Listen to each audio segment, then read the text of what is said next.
Okay. I have tried to film this video so many times and it has just not been successful, so hopefully this time it will work. Um, I don't know how to upload videos onto Facebook because I'm incompetent, so I decided to upload on YouTube, and I've never done that before, so hello, if you don't know me, my name is Nicole and I'm doing book reviews. Well, not really book reviews. This one is I'm gonna post a couple different videos of like categories of books that I like and my favorite books in those categories. But today I'm just gonna do my all-time favorites and the little bit of summaries and why they are my favorites. And yeah, this is mostly just for my friends on Facebook, so there we go. And I look like absolute trash. My hair is frizzy and I just drank a whole icy and now my stomach hurts, so that's where I'm at right now. But anyways, let's see if I actually have enough storage for this, and let's get started for the 50th time. Okay, so this book I saw in Barnes & Noble. It was on the suggested list. It was fan favorites or whatever. I read it a couple years ago. I ended up reading the summary, and I was like, wow, that sounds really vague. I want to know, you know, because I'm very easily intrigued. If I read a summary for something and it's very vague, I'm like, okay, I'm buying it. I have to read it. So that's what I did with this one. It's very different from anything that I've ever read. Also, P.S., I know that I'm in the bathroom, so don't judge me for that, please. The lighting is really good in here. But anyways, so this book is, well, I guess I should show it to you. It's Never Let Me Go, and it's so good. It's set in England in the past, and but even though it's in the past, it's more advanced than today's time, like medically advanced. Like there's no such thing as dying of cancer. That's like unheard of now. And keeping that in mind, there's the main protagonist, Kathy H. She goes back and forth from her time in the present to remembering her time back in boarding school with her two friends, Tommy and Ruth.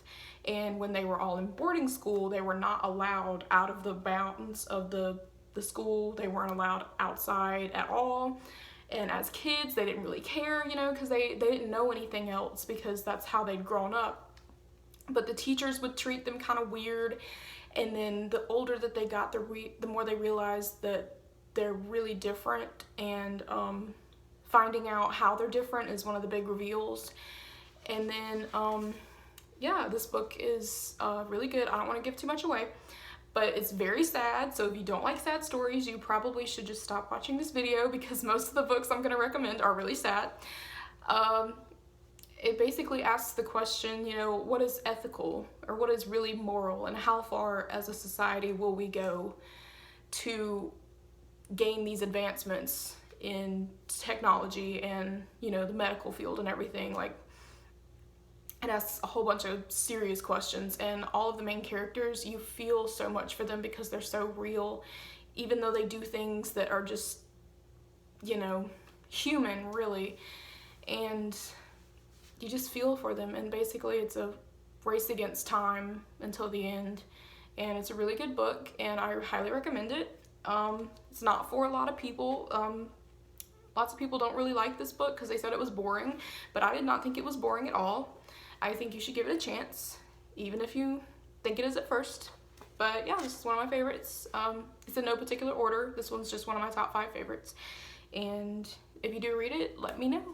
Or if you have read it, let me know what you think about it. Okay, so this next book I read in high school, and I'm so glad that I did because it changed my life. It deals with some really heavy themes, but it's seen through the eyes of teenagers, so reading it in high school was really like the best bet. But even still, if you're older, it's a great book to read. It deals with suicide, abuse, neglect, abortion, rape, being gay in today's time. Even though it's set in the 90s, it still has similar issues, you know. And that book is The Perks of Being a Wallflower. Oh my gosh, this book is so good. It's literally less than 200 pages, and it's teeny tiny. It's a little bitty book, so it's very easy read. Yeah, and it's this one's also sad, but it has a happy ending, so It's not quite like the other ones on my list, but I really enjoy this one. Charlie, the main character, is very, very relatable. The whole book is basically him writing letters to someone and just venting about his life, essentially. But, yeah, it's very, very good. Don't want to give too much away again, because Lord knows I talk so much about books. But this one, highly recommend. Very good. You can read it whenever you want, pretty much. So, yeah. It is stupid hot in here, too. Oh, my God. Okay, so... ouch. This third one, I looked up online because I was at Barnes & Noble the last second. I was like, best books in Barnes & Noble. And this book was on the suggested list, and it had 2 sentences of this person's review. And the 2 sentences just sold me. I was like, okay, I'm getting it. So I went in there, searched, and I finally found it. And that book is The Absolutist. It's written by the same author that wrote The Boy in Striped Pajamas. Also a good book, but I don't like it as much as this one, because this one's more adult-based. But, I've literally said but, like 18 times. I'm so sorry. This book is similarly written in the sense of, like, Never Let Me Go, where the main protagonist it's in the present, and then he's looking back on the past. But in the past, it's his time in the unit at basic training for World War I, and he's with his friends and everything, and he ends up having a relationship with this other man who's also in his unit. And at that time, you know, being gay was like unspeakable, unheard of, just atrocious. And so most of the conflict is, you know, them dealing with the troubles of that within themselves and with each other. And essentially, once the conflict comes to a head, all of a sudden they're thrust into war. So it's even more conflict, and you're just like, oh my gosh. And this is another book that's really sad. It's very, very good, though. I love tragic stories, so if you do too. And LGBT, this is one of my favorite LGBT books of all time. If I do a LGBT category, you know, favorite LGBT books, I'm definitely going to put this one in there, because this one is my all-time favorite, and it's so good. It's very sad, though, so... I need to stop recommending sad books. Okay, but yeah, this one's very good. I'm really not good at this at all. I'm so sorry. Okay, now this book I watched the movie first before I read the book. And that's very, very seldom that ever happens. But I watched the movie and I loved it. I thought it was great. And then I read the book and I was like, holy, this is so much better than the movie. And that book is Atonement. Guess what? It's tragic. It's really sad. But it's really, really good. This one's also based in around World War II. I can't speak. World War II. And set in England. Basically, there's this highfalutin family, and there's these 2 sisters in it named Cecilia and Bryony. Cecilia is in college. Bryony is like maybe 11 or 12. I haven't read this book in a little bit, but I read it periodically. And they have a friend named Robbie. Well, Robbie and Cecilia are there's a lot of sexual tension there. You can tell that they're like desperately in love with each other, but they've grown up together, so they kind of hate each other too. But that's really cute and everything. But essentially, everybody's life is on track. That's the whole beginning of the book, is everybody's life is just set in stone. Like, Robbie knows that he wants to go to college to be a doctor. Cecilia knows what she wants to do and everything. But then Bryony, the little sister, tells a lie. And that lie is so devastatingly huge that it just spins all of their lives out of control. Like, completely. And it centers mostly around Bryony and how she grows up and is just trying to like live with herself after what she did, because there's no taking it back.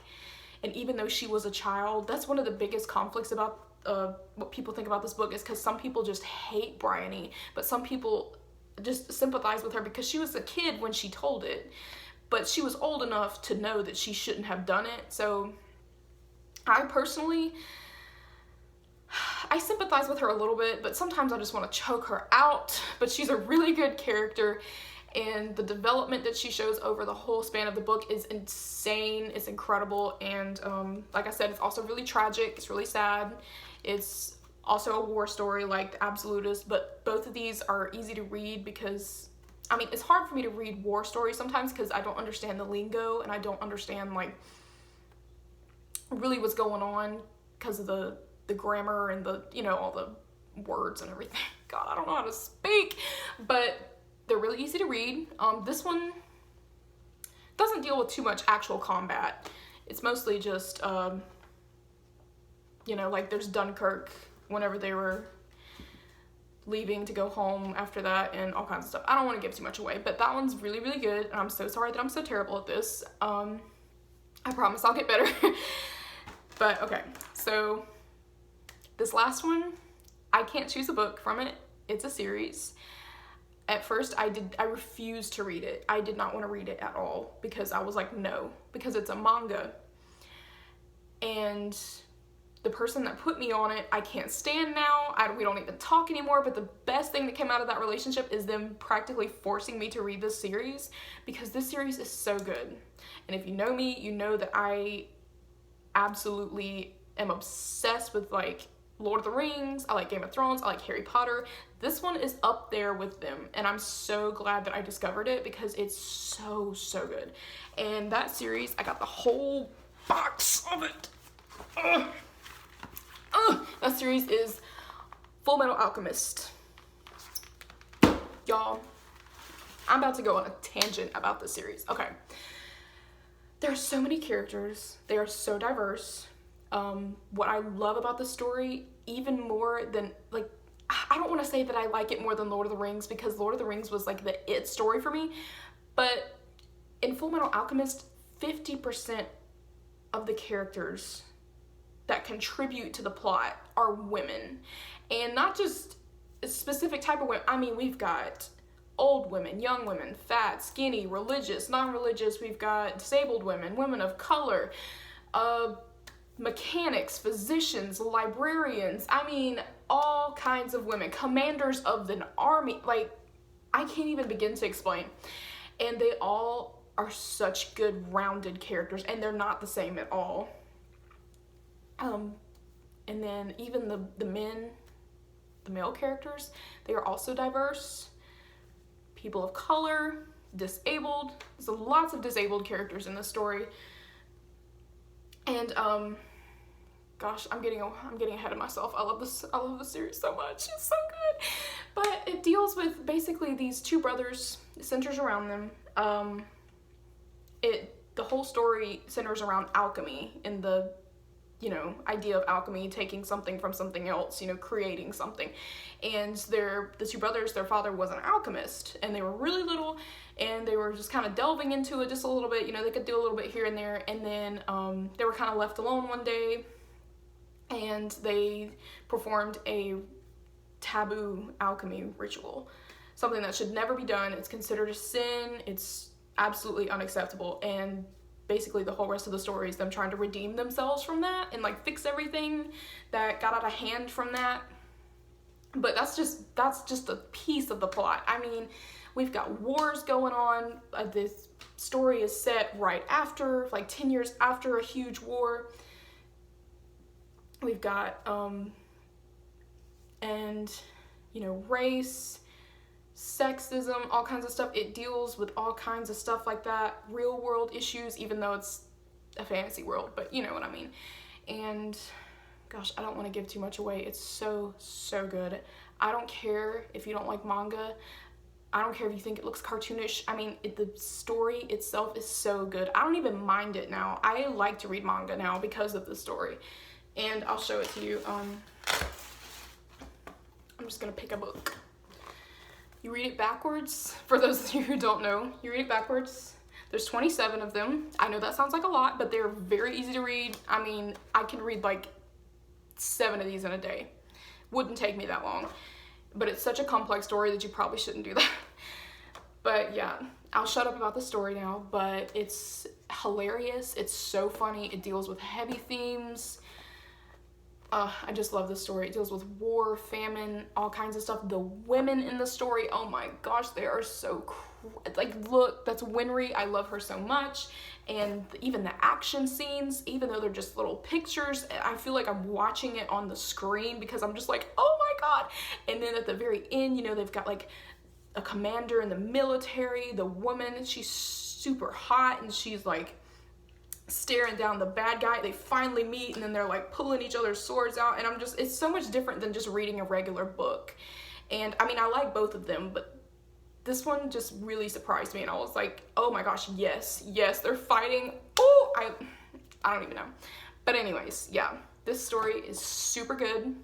You can rent these at the library. You can download them on your phone, which is probably easier because I think it's free. Well, I mean, it's free at the library too, but you never know if somebody's checked it out or not. And the series is kind of old. It came out in 2001, so I'm not sure if the library would have it. But I mean, if you know me, I might let you borrow it if you don't tear them up, because if you do, I will be so angry. And all of them are at the bookstores, so yeah. Those are my all-time faves, and if you've ever read them, definitely come to me and talk to me about them, because I will absolutely talk to you about them for like 8 hours. So yeah, that's me. My name is Nicole. I'm very bad at this, but those are my favorites, and you should definitely go read them. So okay, thank you, I guess. I don't know.